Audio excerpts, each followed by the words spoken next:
ZP, और over ZP की बात कर रहे हैं F बार के लिए, और जो पॉलिनोमियल है उसका कोफिशिएंट Z से ले रहे हैं।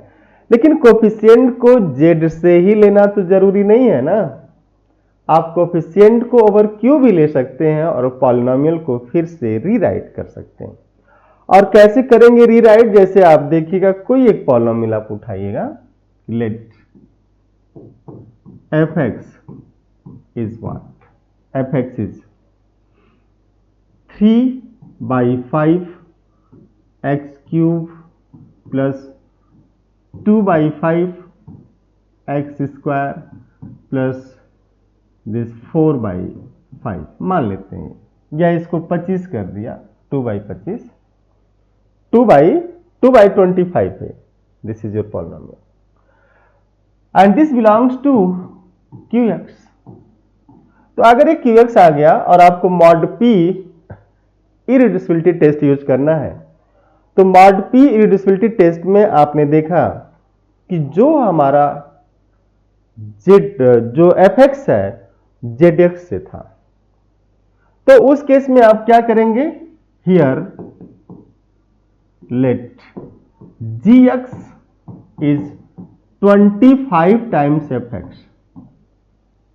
अगर 25 टाइम्स fx कर दिया जाए gx को, ध्यान से देखिएगा 25 है ना, तो 25 टाइम्स अगर fx कर दिया जाएगा तो कितना हो जाएगा, 5 25 कट करेगा 15x क्यूब, ध्यान से देखिएगा, and plus 2x square and plus 5 चौका 20, ये हो जाएगा।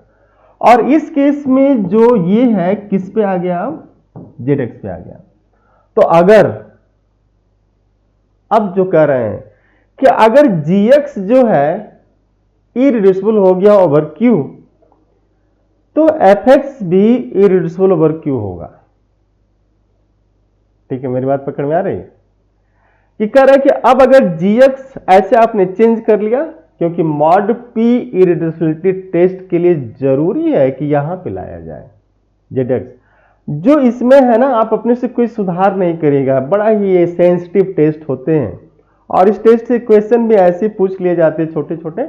तो जब भी आप इसको यूज करिएगा इसका विशेष ध्यान रखिएगा कि हमें करना क्या है, फाइनली क्या करना है, ठीक है ना। दिस अब जो है ये कह रहे हैं कि ऐसा कर लिया आपने, तो आ गया ना 15x cube plus 2x square plus 20, 15x cube plus 2x square plus 20, ये आपका GX हो गया and this belongs to ZX, ये ZX का मेंबर है, ठीक है। अब यहां पे P का मान, आप P का मान 3 मत लीजिए, क्यों, क्योंकि 3 × 5 = 15 डिग्री कम हो जाएगी। P का मान आप 2 ले सकते हैं, 2 × 7 = 14, 1 = 15, 2 दहा में 20, तो जो F बार आएगा ना रिड्यूस हो जाएगा इस पे, 2 × 7 = 14, x क्यूब आया, और x क्यूब की डिग्री कितनी है, 3, मीन्स F बार की डिग्री कितनी है, 3। तो this implies your degree of F bar is same as degree of F and this is 3, और Z2 क्या है, Z2 is field, Z2 is field. तो अगर इरिड्यूस हो गया मीन्स 0 रखेगा तो नहीं होगा, तो यार F बार 0 इज 0। तो आपने लिया तो ठीक, but F bar is reducible. तो अगर रिड्यूसिबल हो गया तो वहां से तो हम कोई बात ही नहीं करेंगे, नो कंक्लूजन, नो कंक्लूजन, इस पे तो कोई कंक्लूजन ही नहीं आएगा। मेरी बात पकड़ में आ रही है ना, इस पे कोई कंक्लूजन नहीं आएगा। लेकिन अब जैसे अगर ये लिया जाए 15x cube plus 2x square plus 20, यही था ना GX, ध्यान से देखिएगा।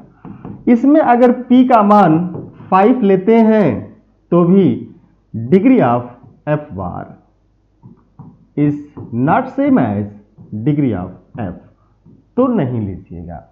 अब P का मान अगर 7 ले लिया, ध्यान से देखिए, तो यहां पे sorry this is G bar है, this is G and G bar, sorry this is, हम लोगों ने जी लिखा बट यहाँ पे वही G bar, this is G bar and this is जी।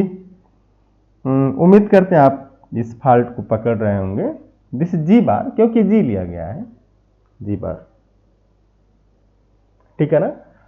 तो अब जो है जी बार एक्स कितना हो जाएगा, 7 दूना 14 एक्स क्यूब प्लस 2x² और 7 दूना 14 6 में आ गया। तो इसकी डिग्री कितनी है, degree of here G bar is how much 3 and see degree of G, है ना। एंड Z7 इज फील्ड, ये फील्ड हो गया। तो अगर इस पे ई रिड्यूस हो जाए तो जी क्या होगा, ओवर क्यू हो जाएगा, और जी ओवर क्यू होगा तो फिर इस बात की गारंटी हो जाएगी, किस बात की, इस बात की गारंटी हो जाएगी कि जो एफ ओवर क्यू इरिड्यूसिबल हो जाएगा, है ना।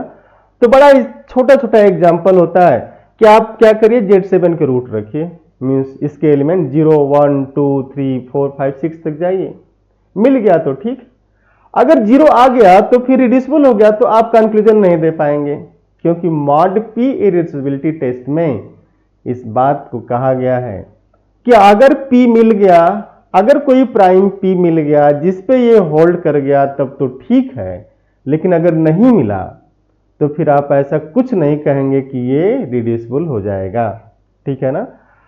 अब जो है एक छोटा सा नोट लिखने की बात आ रही है।